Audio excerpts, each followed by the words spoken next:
This is episode 280 of the Books, Shows, Tunes, and Mad Acts podcast. This episode is titled Oilfield Mysteries with Malvina Lerma.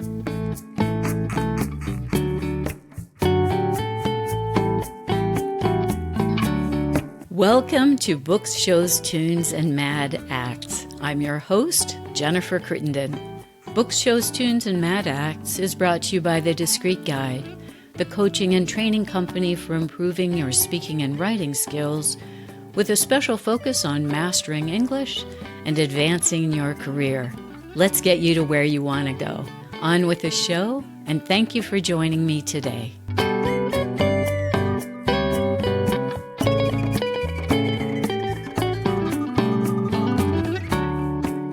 I'm so pleased to welcome a new guest to the show today. Malvina Lerma is with us. So welcome to the show, Malvina. Thank you so much. I'm so glad to be here. Yeah, I'm really excited to talk about your book. You've got 3 now, but one of them that I read was Kick of Death, which, if that sounds enticing to our audience, you should. It's a very enticing book. Let me introduce Malvina. She worked in the oil industry for over 40 years. Her experience includes working as a well site drilling manager, which is the same as her protagonist, her amateur sleuth, Charlie. Malvina also worked 15 years as an independent engineering consultant, 4 years as president of a small oil company, and 11 years as engineering manager for various companies. She's worked for both major and independent oil operators. She has a BS and MS in petroleum engineering from USC and an MBA from California Lutheran University. She taught the drilling engineering course at USC for 7 years and various courses about drilling around the country. Malvina is a licensed professional petroleum engineer in the state of California. She's been married to her high school sweetheart for over 40 years, who is also an engineer, and she has 4 children, all with engineering degrees, and 5 grandkids under the age of 6. Oh, that makes me very jealous. Her love of murder mysteries prompted her to start writing them using her knowledge of the oil industry when she retired in 2022. She has 3 books out now on Amazon and plans to write one every year. We're going to talk more about that. And then she's gotten very nice online reviews of her book. And I can also provide my testimony that, yeah, I really enjoyed reading this book. The one that I read was the second in the series, Kick of Death. But what I really loved about this book, and is what impressed me when I met Malvina, I think we met at the LA Festival of Books. Is that right? That's correct. Yeah. So what really impressed me as soon as I met Malvina is, she's really an expert, right? In this, I wouldn't say it's an esoteric field, but outside of your family, I don't know other people who work in this industry. And so I thought it would be really cool to talk to an expert in this field, and then how you've worked that very technical knowledge into your novels. So yeah, looking forward to that. So my first question for you is about the series, because I read the second one, and I just want to clarify to the audience, do these books stand alone? Yes, they do. And I kind of liken it to watching Seinfeld on TV. You don't have to have seen every single episode to know what's going on, but it's helpful to start at the beginning so you know the history of each character. If Elaine or George does something and you kind of know him from watching all of the episodes, it's helpful. But they certainly do stand alone, and people seem to enjoy them, whether they've read all of them or just one of them. But for new readers, I would recommend you start with the first one, Derrick of Death, and then move on from there. One thing I will say, though, from my friends that have read all 3, they do say I'm getting better at writing, and that the later ones are better than the earlier ones. So I'll just give you that little caveat. If you do start with the first one, it may not be my best one, but I think it's nice to get the whole history of the characters.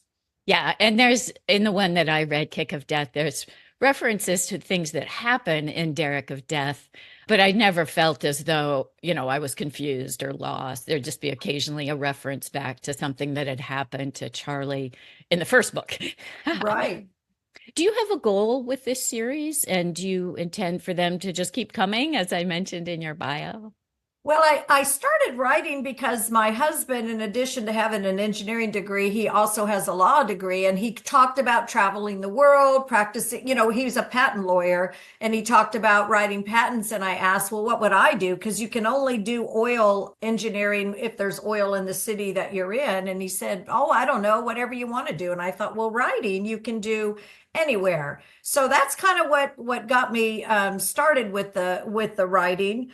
But the goals are, of course, first and foremost, to entertain the reader, to make it fun, but also to paint a positive picture of the oil industry and of the city of Bakersfield, which is where Charlie lives. Bakersfield is kind of the oil capital of California.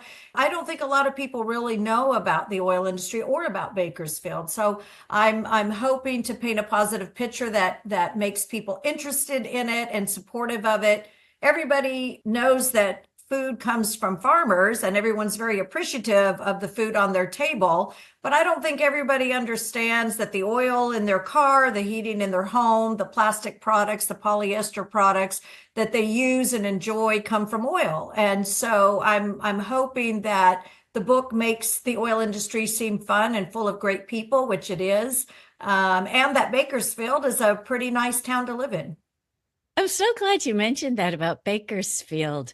I was kind of on a kick a few years ago to understand better the history of the Basques in California. Mm. And there's a big tradition of Basque sheep herding and food and a lot of things in Bakersfield. And there are a couple of people who have written books about their Basque heritage who live in Bakersfield, and there's a very nice Basque restaurant there. And so I did a road trip to Bakersfield to investigate that a little bit more and meet with those authors and so forth. I really liked Bakersfield. I mean, it's funny, because it's a dusty desert town, but to me, it just had a lot of charm, not a lot of pretension, right? So I liked Bakersfield. I know people mention it, sometimes kind of snidely, but I sort of have a special place in my heart for it. So so it's interesting. But you do see a lot of oil derricks there also. Yeah, well, the people there are very, very nice. And I was surprised. I took a visit to Nashville and they had a whole section on the sound of Bakersfield. I'm like, well, Oh, that's yes, odd. that's right. Yeah. And so they're very big in country music. And of course, I mentioned the Crystal Palace, I think in every book or quite a few of them. I used to do Christmas parties with my company there at Crystal Palace. It was built by Buck Owens. And it's just a wonderful place. If your listeners have never been there, I would highly recommend it. It's just a fun place. So I try to highlight the places I've been to in Bakersfield that I like the Padre Hotel. And the next one I'm going to feature Dewar's, which I always thought was famous for candy, but it's also very famous for ice cream. So I want to make sure I get them in my next book. Yeah, that's right. I'm glad you mentioned that about the music, because I think one of the radio stations, that you get with those crazy subscriptions, where you get like 500 radio channels or something like that. But I think one of them is called The Sound of Bakersfield, where they talk about that tradition. Yeah, that musical tradition there. Yeah, anyway, yeah, it's interesting. Stepping back here for a second, what got you into the oil industry in the beginning? And I mean, in real life? Well, I came from a poor family. My parents were divorced when I was very young. So I had a single mom raising the four of us, me and my three siblings.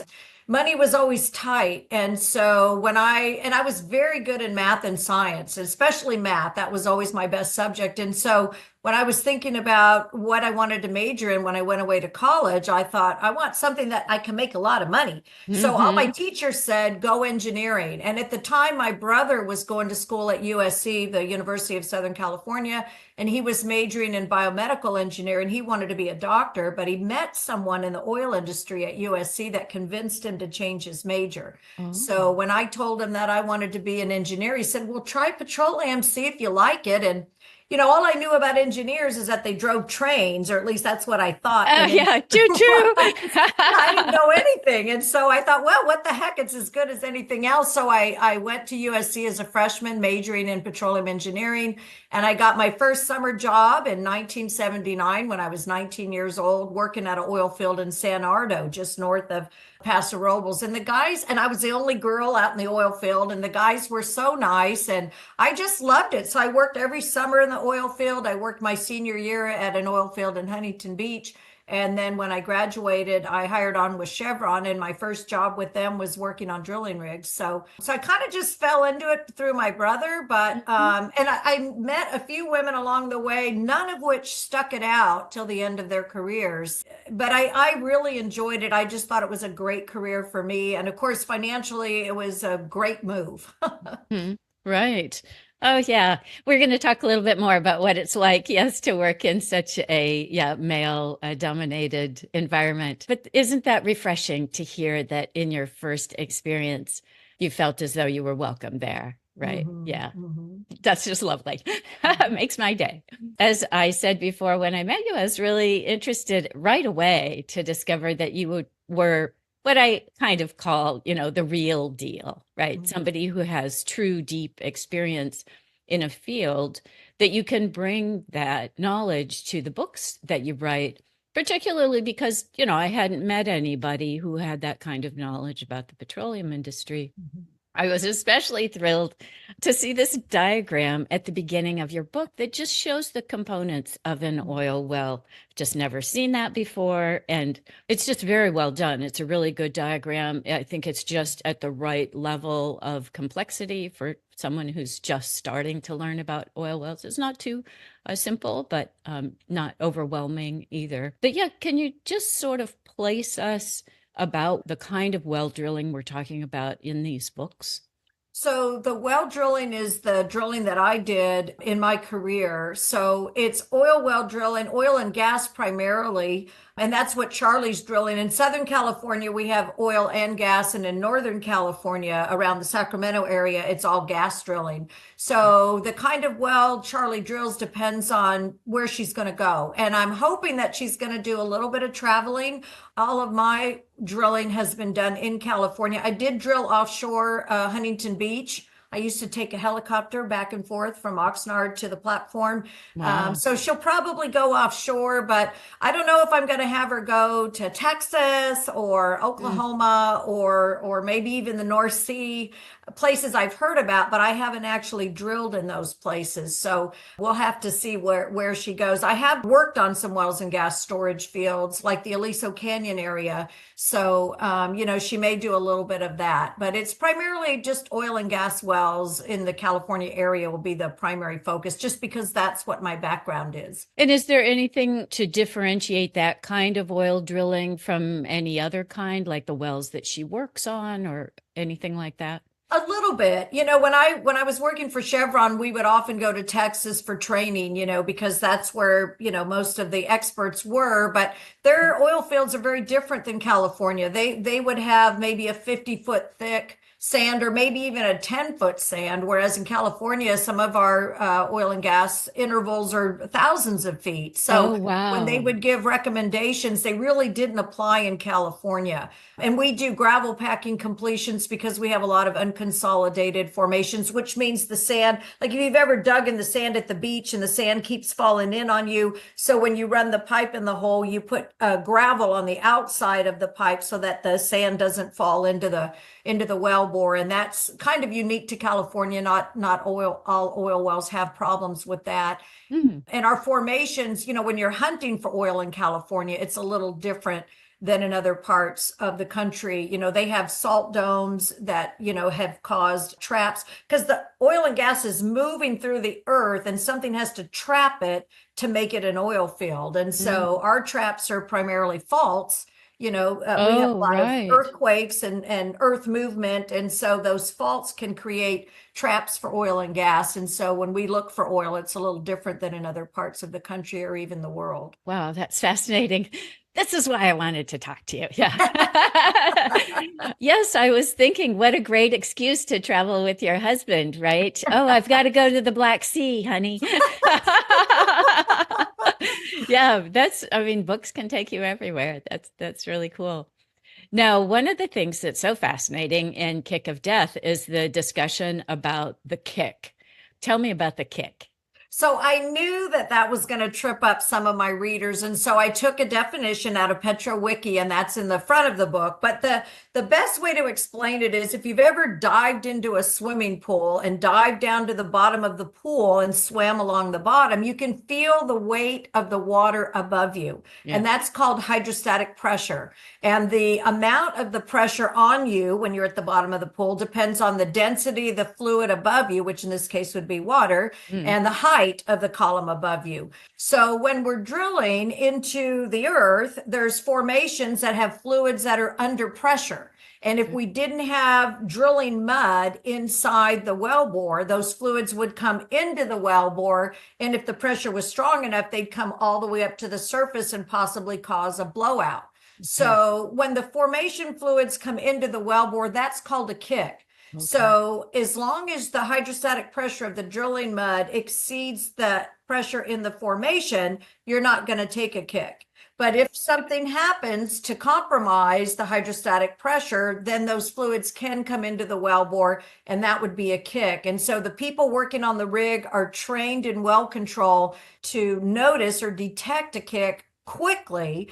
And so as soon as you detect a kick, you shut the well in and you circulate out those formation fluids, and then you take action to restore the hydrostatic pressure of the mud. So it's the beginning of what could potentially be a dangerous situation for the people on the rig. But normally everybody's trained in well control. They know what to do. They take care of the kick, and then they go on about their business. But so it's a double entendre in that book, Kick of Death, because somebody gets kicked into a frac tank. That's how the first murder occurs.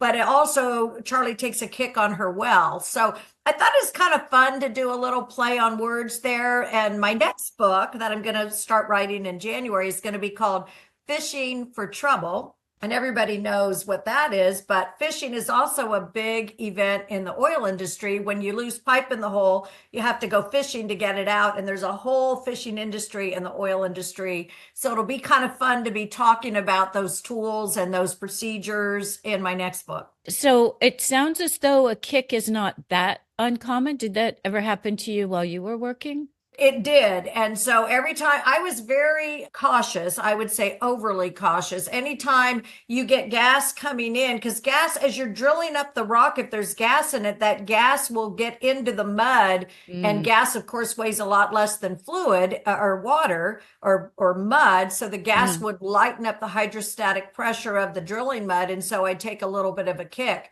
but I would immediately shut in the well and circulate it out. So while I was drilling wells, I never had a kick turn into a blowout, but it did happen.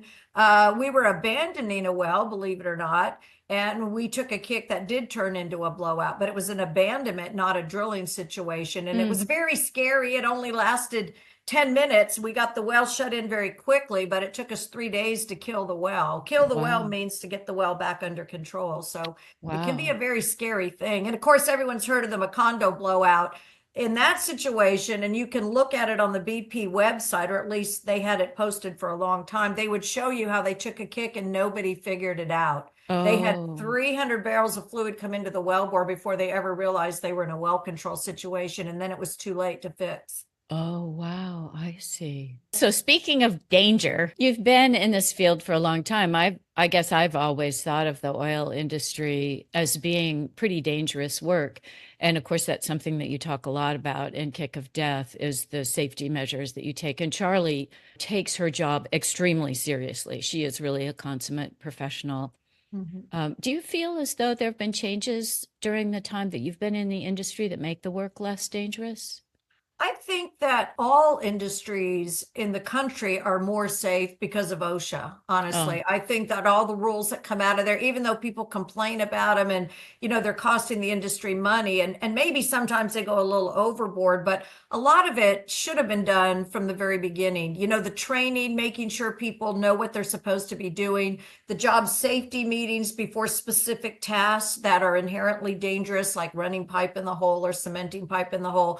We have pre-job safety meetings where we talk about exactly what's going to be done to make sure everybody knows what's going on. So I think the training has helped a lot. And I also think that automation has played a big role in making things more safe. Back in the day, even before I started drilling, they used to make up pipe by throwing a chain around the top piece of pipe and then pulling the chain to screw them together. And I did meet several guys in the oil industry that were missing a few fingers that got Oh, caught in yeah. those chains. And now Hmm. everybody uses automatic tongs, and those that you just clamp them onto the pipe and then they spin internally so your fingers don't get caught in there. So that's just one example, but a lot of things have been automated, and I'm sure that that's making it more safe. In fact, I went to a meeting, a Society of Petroleum Engineers meeting, where they talked about rig safety, and he said the number one thing people get hurt on at the rig is driving to and from the Yeah, rig site. right. So Of they talked course. about car safety. Yeah. Did you ever get hurt? No, I never had a work injury, although I've seen people on my site get hurt. And the one that sticks out in my mind, we were on platform Edith and we were offloading casing from the boat onto the platform. My office, I had a little cabin on the platform that I would look out my window and I could see the drilling rig and I saw them offloading the pipe. And the guy that was helping the crane operator lower the pipe to the deck, he wasn't paying attention. He was looking away and they lowered the pipe and they lowered it on his foot and broke his foot. It was completely his fault. Ah, And so we had to helicopter him out to the hospital. And I told the tool pusher, I don't want him back out here because he's not oh. paying attention. You have to be paying attention all the time. But no, I was never hurt. And nobody ever died on my rig, but I've had friends who've had people that have had fatal accidents. And I just would never want that on my conscience. So I was always very conscientious, knowing that those men's lives were in my hands. And so I wasn't going to fool around with safety. Yeah, and that's something that you've definitely imbued Charlie with, right? I mean, she does take safety very seriously. She's very serious about her job. The best compliment I ever got, I had a friend after the earthquake in 94. This gentleman's mother was president of a HOA in Encino. And an old well had been disrupted by the earthquake, and their subterranean parking garage was flooded. And they asked some guys at Chevron, hey, if it was your mom and she needed help, who would you call? And they said, I'd call Val Lerma. I'd go by Val in the oil industry. But I thought that was such a compliment because they knew I wouldn't cut corners and I wouldn't do anything that was unsafe. And so that was a high compliment for me. But that attitude of Charlie's is partly what drives some of the conflict and drama in the novel, is that she gets very angry with other people who are being kind of cavalier and cutting Mm-hmm. corners. And yeah, I Mm-hmm. mean, that definitely is conveyed in the book, that, that she sees that the potential consequences for this behavior is really bad. Mm-hmm. She's not a cowboy at all, right? Yeah. That's right. I have to ask you a quick question about that BP blowout. Mm-hmm. So that does seem like, now that you're explained it in those terms, it does seem very surprising that there hadn't been more training. Do you have any sense about how that could have happened, that those people wouldn't have understood what was happening at the time? Actually, I really looked into that event, and I taught the drill and engineering class at USC, and I would always end the class by showing the incident investigation reports that BP did themselves and what happened out there. That an offshore drilling vessel, a floater we call them, they're very expensive. I don't know, they're like hundreds of thousands of dollars per day to have that Oh, on location. And so this particular well was over budget and they had been on location too long and they were anxious to move the floater from that location to another location. So everybody was in a bit of a hurry, which you never want to do when you're drilling. You always need to put safety first. And so when they cemented the pipe in the hole, they used foam cement and the cement didn't set up correctly. So instead of mixing it with water, they mixed it with foam and it didn't set up correctly. And so they did see pressure on the drill pipe, which told them they were taking a kick, but then they looked in another part in the kill line and they didn't see any pressure. So they called it the bladder effect, which I don't even know what that is. I don't think they knew what it was. I asked a lot of people, nobody knew what it was. And I think that they had one indication there was a problem, another indication that there wasn't. And you talked about cowboys, and I think there must have been a cowboy there that felt like he was going to make a name for himself and just take a chance and go ahead. And boy, did that ever not play out. So Right. it was really not detecting the kick quickly. And by the time they did, it was too late to take action. They did have some equipment failures, when they tried to close the well in, they weren't able to close the well in. But honestly, if they had detected the kick quickly, they would have been able to fix that problem. It wouldn't have been cheap. It would have been very expensive, but it would have been a lot cheaper than what they ended up spending trying to clean that mess up. Okay, so yeah, let's talk about this industry, which, yeah, it definitely does sound like there would be a lot of guys in an industry like this, which does actually raise quite a few issues for Charlie, right? She does struggle with people not taking her seriously or not wanting to contract with her because she's female. So yeah, is this changing in the industry? What were your experiences? Yeah, tell me about that. Just in engineering alone, when I started in engineering, there were only about 10% of engineers that were women. And when you look at women engineers in drilling, it drops to about 3%. So a definite minority, and I don't think it's changing that much. And some of it's because women don't even know, like you said, you don't know anybody in the industry. How would you even know to go into something like that? But the fact is, it's a very well-paying job. And now some of it, the guys that work on the rig, it's very physical. Yeah. Frankly, some women just aren't strong enough to do that job. But there's other people. My sister's a case in point. She was a firefighter, and there's not many women firefighters because you have to drag 100-pound dead weight out of a burning building with all your gear on. And she's not a big woman, but she's strong for whatever reason. So I think women in particular, are a little bit afraid of it, but it can be intimidating. I knew I was there to do a job, and I never let funny looks bother me. I got very used to being the only woman in a room full of 30 guys when we did our pre-spud meetings. And the thing is, a lot of these guys will doubt you when they first see you, but the minute you start working together and they realize, wow, you know what you're talking about, then you're okay. I had one guy, I hired him to supervise a rig for me. I was the engineering manager, so I was overseeing him. And, he kind of looked at me and said, okay, yeah, I'll take the job. And then after a week or two, he said, when I first saw you, I thought, I don't want to work for no girl. But then he said, you really know what you're doing. And after 3 years of working with him, he told me I was the best boss he'd ever had. So, I think if you are a woman in a man's field, just being professional, being honest, and being willing to listen. I always realize those guys know a heck of a lot more than I do about what they do. Like, for instance, the cementers, because that's the only thing they do all day. They cement. That's all they do. So who am I to tell them how to do their job? I can ask questions and make suggestions, but I always looked at them as the expert. Kind of like a general contractor would look at his contractors and say, oh, you're the mason. I'm not going to tell you how to lay bricks. You know what you're doing. I'm just here to coordinate everybody. So that was kind of the way I looked at my job. Yeah, it's funny.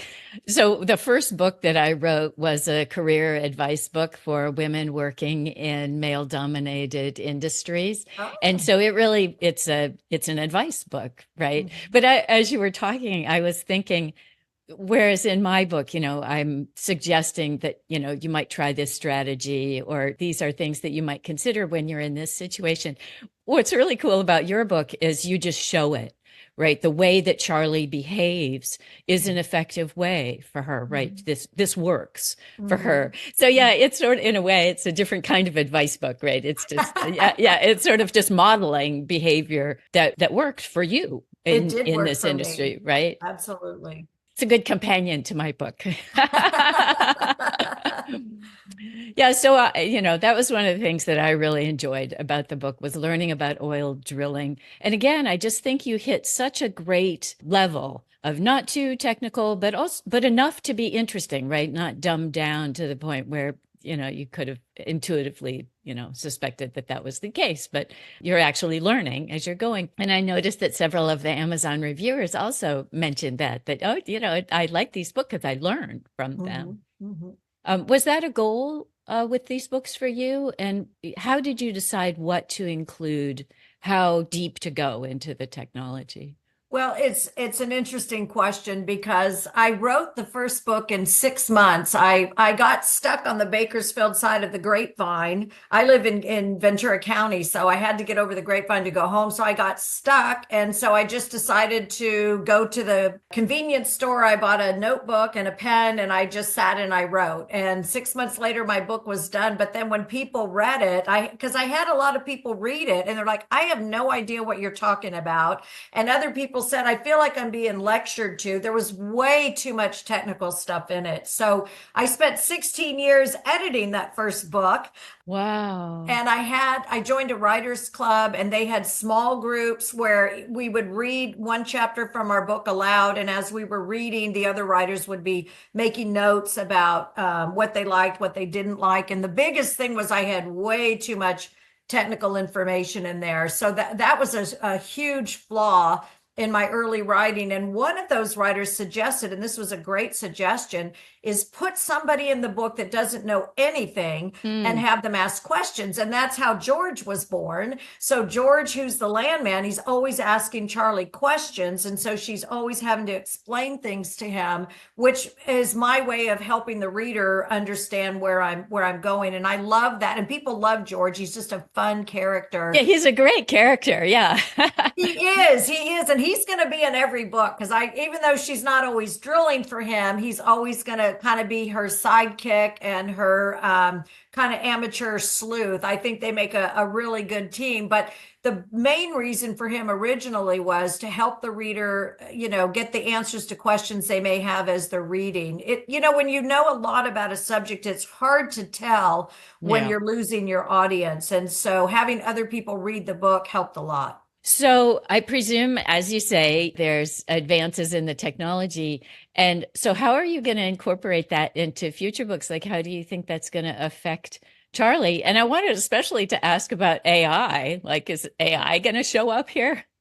Well, one of my two sons works for Google. Oh, wow. Okay. And my husband's an electrical engineer, and they both keep telling me you're going to be obsolete.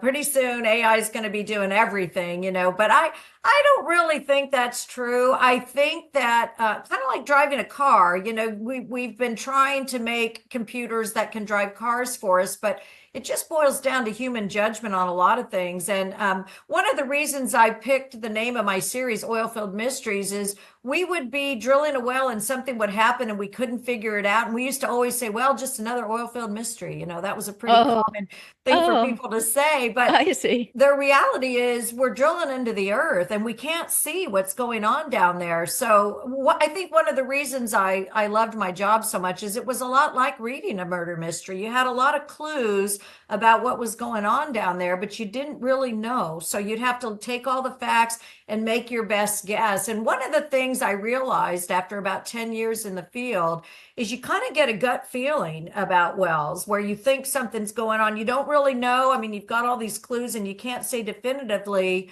but you just have a gut feeling about them. And I found out that, 90% of the time I was right. Mm-hmm. I just got a good instinct for what was really going on downhole. And I'm not sure if we can't understand it ourselves, how we know things we know. How can we teach a computer to know that? They might be able to help us take shortcuts, but I think the bottom line is you're going to need a real person to be watching what's going on and to be making decisions.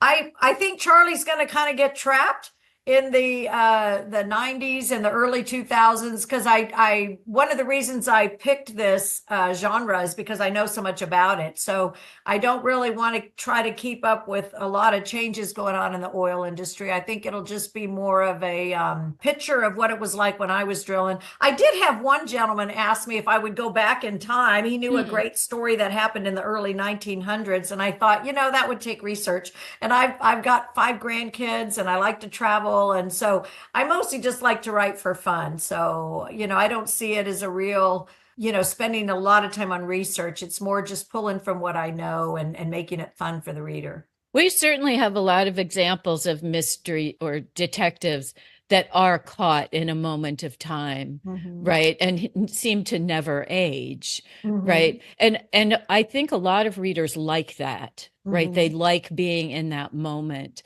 And so, Mm-hmm. yeah, I think you've got some really good models for just keeping her where she's at, right? Exactly. A little bit like the Simpsons, right?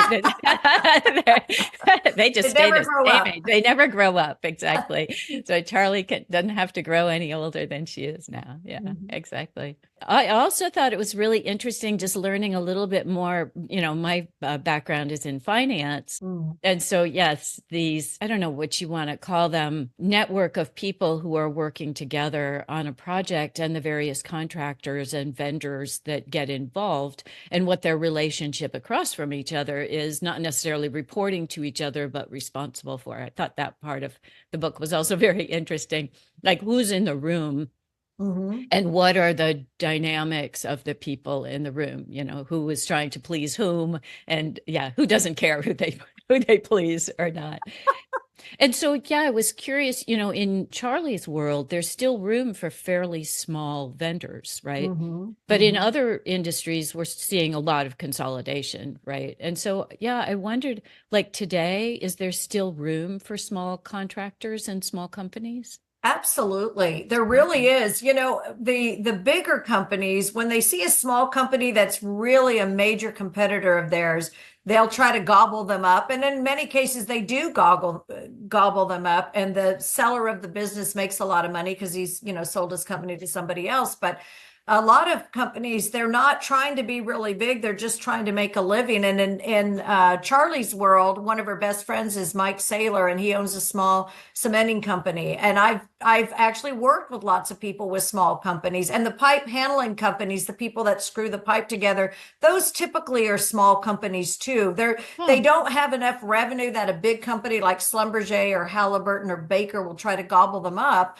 but they do make a really good living, and they provide jobs for, a lot of the people on rigs have high school education or less, and yet some of them are making six figures. And so it's a unique industry where you don't have to have a lot of education to do very well financially. You may have to work a lot of hours, but it's really good work. And the companies that are doing the drilling, they like to use the smaller companies. They often are cheaper. Mm. They're more flexible. And, if you find someone that's really good at what they do, they'll jump through hoops to make sure that they're there when you need them.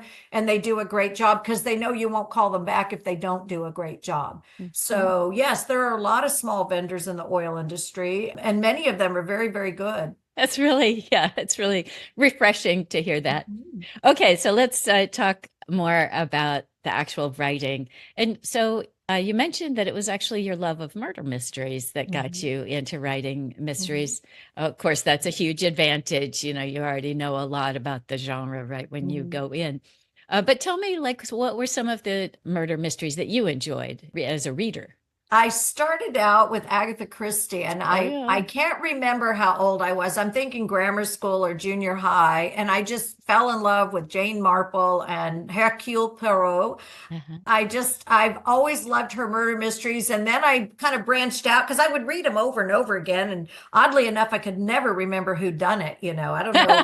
I don't know how Right. authors do that, but sometimes it's very hard to remember who they are, who the murderer was. But I also fell in love with Sue Grafton. She Uh-huh. was living in Santa Barbara, and I Mhm. loved her sleuth, Kinsey Milhone. I had a friend recommend Janet Ivanovich, and boy, Uh-huh. is she funny. She's funny. Yes, I She's love her because yeah, you end up chuckling a lot. I Uh-huh. love the humor in her books, and I love her bounty hunter, another odd job for a woman, but I Hmm. loved that one. And Martha Grimes is very good. Some of her books, her sleuth is a Scotland Yard Hmm. detective, and he can be a little depressed, kind of downcast. But then she added these characters like Melrose Plant, who's really funny, and I love her books. I also also like some lighter ones are Carolyn Hart and Joan Hess. And MC Beaton with her sleuth is a 50-something woman, which is kind of unusual. Agatha Raisin. She's got a TV series on Acorn, British. I love all things British, and so I watch that TV show and I really enjoy it. So those are some of my favorites. I just started a Martha Grimes book. Yes, he's an interesting character. It's quite different than the Grafton Ivanovich. Yeah, those. Yes, it's true. He's kind of an odd duck detective in that. But yes, in the book that I'm reading, right away, there's a scene in a bar with a whole cast of characters, and it's just hilarious, right? Right, how they're pinging off of each other. So yeah, if you introduce more characters, you can definitely lighten the mood of the place. Because yeah, that main character is kind of a dour, kind of down in the mouth kind of guy. Yeah. I don't know that any of the books that you mentioned are considered cozies, but I thought that I might have seen somewhere a reference to your books as being a cozy. Is that something that you were looking for? I think my book is a cozy. I think Agatha Christie is a cozy, and certainly MC Beaton. So I've looked into the definitions of that, and they say that it's typically a small town, which Bakersfield isn't really a small town, but the fact that it isn't real graphic, nobody's heads exploding, there isn't blood everywhere, and there's not graphic sex scenes in it. I mean, it's kind of like a murder she wrote kind of a book. Right. Where it's kind of fun, and the good guy is always going to win in my books. When I sign my books, I always sign them, I hope all your mysteries have happy endings. Mine do. So I like to have the happy endings. So I do think my book's in that cozy genre, and I think Agatha Christie is kind of defines the cozy murder mystery. I'm not sure about Martha Grimes, but certainly Carolyn Hart and Joan Hess and even Janet Ivanovich. I think although Trenton's not a small town either, but they're just kind of fun to read. I try to put as much humor in there as I can. Make it fun for the reader. Yeah, I think this cozy description, I agree. I think it started with Agatha Christie because of their little bit more intellectual, less on blood, more on thinking, maybe. Right. Exactly. Yeah, and definitely not graphic sex and all of the things that you encounter now. I do think that genre has kind of morphed somewhat, so that now my mind tends to go not to Agatha Christie, but to mysteries set in bookstores with tea and cats. But you're right. I mean, it is much broader than that, right? It's a little bit of a disservice, I think, to the cozy subgenre to think that it has to have these other elements to it. There are a lot of cats in cozies. I don't know. And there's a lot of recipes, like Diane Mott Davidson. I love her too, but it's interesting. In one of Joan Hess's books, she says, yeah, I can solve mysteries, but I don't talk to cats and drink tea.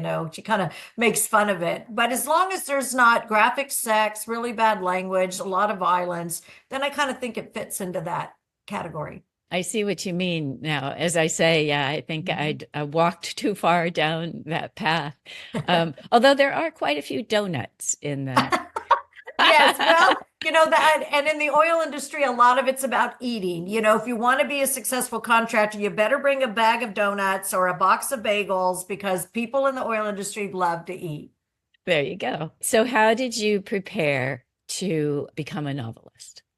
Well, as I mentioned, my first writing experience was pretty much just sitting in a hotel trapped at the base of the grapevine, and I just started writing. But over the next 16 years, I was still working, and that's why I didn't really spend too much time on the writing. I was, raising my 4 kids, and I really didn't have time to devote to it. But when I started getting serious about it, I joined a writing club, and that helped so much. I would highly recommend that for people. I also started buying books about writing. I learned a lot from reading different books about writing, and that helped a lot. But joining a small group and having us read each chapter out loud as we edited each other's work, that was by far the best preparation for it, where my flaws were pointed out to me. And I'm very grateful for that, because I think it made the books better. And then one of the girls I used to work with when I was teaching, I taught for a company called EUCI, and she was the one that coordinated the hotels and got the students signed up. And she always told me one day she wanted to be an editor, and I told her one day I want to be a book writer. So now she's my editor, and she knows about the oil industry, and I've known her for years, and I think she does a great job. And are you continuing to learn about writing, and what are you learning now? I am. I'm still reading books. So I only write from January to April or May, however long it takes me to finish my book. And then the rest of the time I spend reading books about writing. And I also, the biggest, hardest thing is figuring out how to market. Mm-hmm. I tried a lot of social media things that didn't work out. I really think LinkedIn and Facebook are the best platforms for me. I've been to book festivals. I'm really excited about my first murder mystery conference. I'm going to Malice Domestic in Maryland in April. That'll be my first conference. I'm hoping to connect with other writers, maybe publishers and editors that can tell me a little bit about how to market the book. So that's probably the hardest thing about writing is not writing, it's selling. Do you have advice for people, experts like yourself, who are interested in writing books that include their field? I would say the best thing is read other writers that have done that. I was inspired by Dick Francis. Oh, He must have known a lot about the horse industry, but he hmm. didn't just write about being a jockey or being an owner or being a trainer or the racetrack. He wrote about a little bit of everything. And so that's what I try to do. I write about the investors, the people that are paying for the drilling. I write about the contractors. I write about the people on the rig. So I think reading other writers that have kind of done the same thing is helpful. But the biggest problem for me was not to be too technical. And one of the things that helped was to put somebody in the book that didn't know anything, that needed to have things explained to them in a simple way. That helped a lot. There's not a lot of sex, though there's sort of some sexual innuendos, you might say, Yes, in the book. yes. But there's definitely love interest and even some, sort of love triangle, jealousy kind of things going Mhm. on. Was that also of interest to you, romance or love stories? No, I never really wanted to write that. I think, and a lot of people that were reading my books gave me advice and said, you have to give Charlie depth. And the way you do that is by having her have relationships. And so, and my editor several times said, who's her boyfriend and why doesn't she do more with him? And so, just trying to round out the book so they're not just all about drilling. I had to add some of that in, but it's the murder mystery, it's the sleuthing. I mean, that's the part that I really like. But it is kind of fun to make Charlie more of a person that comes alive on the page by having her have those relationships with men and girlfriends. She's going to work a little more with her girlfriends in Breath of Death. I think I started that chapter with her going out with her neighbor shopping, which she hates shopping, as do I. And the other I'm thing sure that Charlie hates shopping. That would be very obvious. Yes. Yeah, well, the other funny thing in Breath of Death, and this is something that really happened to me, she gets invited to a ladies' luncheon by the spouse of one of the owners of the company she's working for. And that actually happened to me when I was at Chevron. One of the wives of one of the engineering managers invited me, and I had no idea what to do. And she said, bring your favorite sandwich. Well, my favorite sandwich is peanut butter and jelly. So that's what I brought. And they kind of laughed at me, and I was underdressed, and I mean it was just a really uncomfortable situation for me. So I thought, well, that'd be a fun chapter to write. So a lot of the things in the book are the books are things that did happen to me, but I tried to make them, a little more dramatic and funny than they really were in real life. I'm totally with you there, girlfriend. Yeah, that's so funny. What happens a lot, at least in finance, is there's sort of an assumption that because you're female, you'll want to go off with the wives. Well, Mhm. I didn't have anything in common with those people. And I, would much prefer to be with my pals, right? I mean, my work colleagues, right? But yes, I've had similar experiences there where, yeah, I definitely fish out of water with Yeah, some of the conversation topics, or like you say, just not being dressed appropriately for. Like when I first started working at Chevron, I like ruffly tops and I like sparkly things. And my husband's like, you need to dress more like a man. He'd want me to wear, certain clothes. And I said, I don't want to dress like a man. I'm not a man. And not that I am uncomfortable around men, but I like frilly things and sparkly things. And so you see Charlie struggling with her wardrobe a little bit too. She's never quite sure how to dress. And that was kind of my experience in those early years. And then as I got older, as I think many of us do, I really didn't care anymore what people thought. And you just kind of are who you are. And, first impression may be that I'm a bubble-headed blonde, but it doesn't take long before they figure out that that's not who I am at all. Yeah, that's right. All right. Well, that's been really fun to talk about the books. And so tell me what's next. Well, my goal is one book a year, as long as I'm traveling and hanging out with my grandkids, which probably be the next 10 years, maybe, hopefully. Wow. And then after that, maybe I'll write a little bit more, maybe 2 books a year. I'm hoping to leave a legacy, as did so many of my favorites, Sue Grafton and Right. MC Beaton. So, books people can read and enjoy for years to come. And as I mentioned, my 4th book is, I think about the book when I'm not writing it. I do think about it. And Sure. so I've already got the title is Fishing for Trouble. I've got the plot all figured out. And so I'll start writing that in January, but I'm hoping to do more with marketing. I hope to learn some. I took out an ad in Amazon, which I had never done before. And I've been to book festivals where I met you, but I'm just hoping to figure out the marketing part and have more of a presence in the industry where the books can get out there, where people that would enjoy them can find them. Well, I should mention, this is the time of year when book sales do start to rise very dramatically, right? As people are just buying more in general, but especially offering books as gifts during the holidays. I think this would be a great gift. I'll say that to my audience. Yeah, if you know somebody who might be interested in the oil industry, or, just to broaden their horizons, or who likes a different kind of mystery that you might not encounter all the time. I'd recommend these books. I think it'd be fun to give them as a present. I think they're really good for people. Like, say your husband works in the oil industry or your best friend works in the oil industry and you really don't know what they do. What's fun about these books is you'll learn a little bit and you might be able to surprise your friends and family with your knowledge of what you've learned from watching Charlie drill wells. Yeah, I agree. Okay, so thank you very much. That was really lovely. And before I let you go, is there anything you'd like to share with the audience? Any place you want to refer them to or anything coming up? Yeah, just to let you know, my website is www.oilfieldmysteries.com. And there's some pictures in there of me next to the helicopter I used to take to work and on platform Edith. There's some other fun pictures from my history in the oil industry. So it might be fun for you to take a look at that. And if you sign up on the website, when the new books come out, I will send an email. Probably only 1, maybe 2 a year is all you'll ever get from me. So don't expect a lot of emails from me, but I would like a way to let my readers know when the new books come out.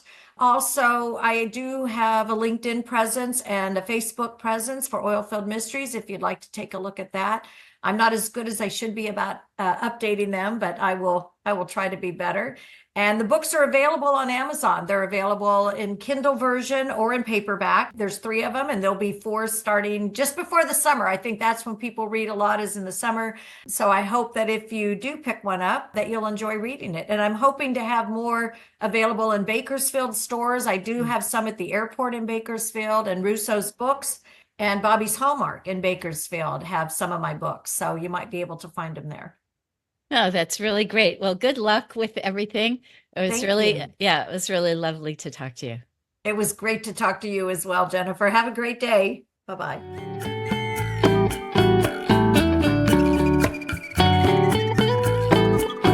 Thank you for listening. Hope you enjoyed the show. If you'd like to support us, we'd welcome your donation on Venmo or PayPal or whatnot. Links are in the show notes or on our website, Books, Shows, Tunes, all one word, .discreetguide, all one word, .com, under the support tab. And hey, While you're there, drop us a line and tell us what you thought of the episode. We'd love to hear from you. Books, Shows, Tunes, and Mad Acts is brought to you by The Discreet Guide, the coaching and training company for improving your speaking and writing skills, with a special focus on mastering English, career advancement, and executive presence. Let's get you to where you want to go. Lastly, a shout out to Podomatic, our great podcast hosting platform, and to Quincas Moreira for the theme music.